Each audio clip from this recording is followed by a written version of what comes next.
2.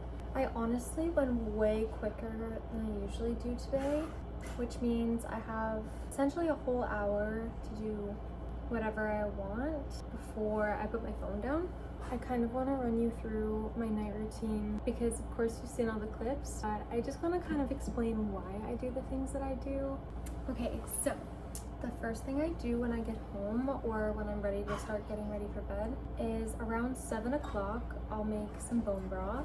The reason why I do it is because I typically have dinner early, so if I find myself needing a little something before I go to bed, I'll typically have some bone broth just because it's high in protein and it's just so warm and comforting and it just feels like a nice warm hug. I typically will get in the shower and do my skincare because I like to let my skincare soak in before I go to bed, like a few hours.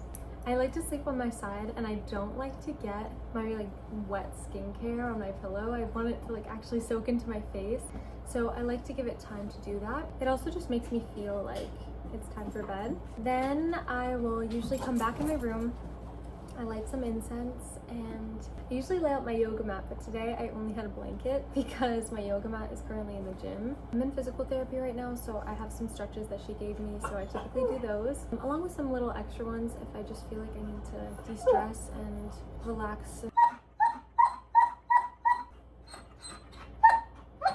Typically, I'm done with that usually pretty early, and from there, I honestly will just turn on some YouTube or edit some vlogs and just spend that time with myself, just kind of coming down from the day. At around 8:30 is when I put my phone down because I like to get to bed anywhere from 9 to 9:30, just so I can wake up at 6:30. It makes me feel better knowing that I have like 9 hours set up for myself to be able to sleep. It's currently 7:40 now. I'm going to sip on some bone broth and watch some YouTube. Then at about 8:30, I'll put my phone down.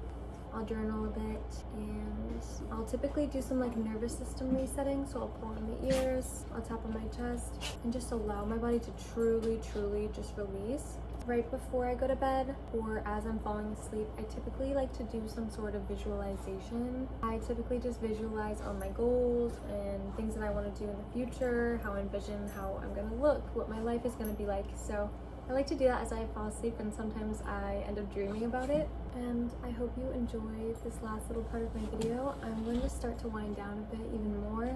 I hope you take some time for yourself as well to kind of relax. Set yourself up for success for the next day. If you have the blessing of some extra time or you think you can put some time aside just for even 30 minutes, even 15 minutes, honestly going to be life-changing because it has been for me. I'm just lucky enough that I get a little bit extra time on some days. And good night.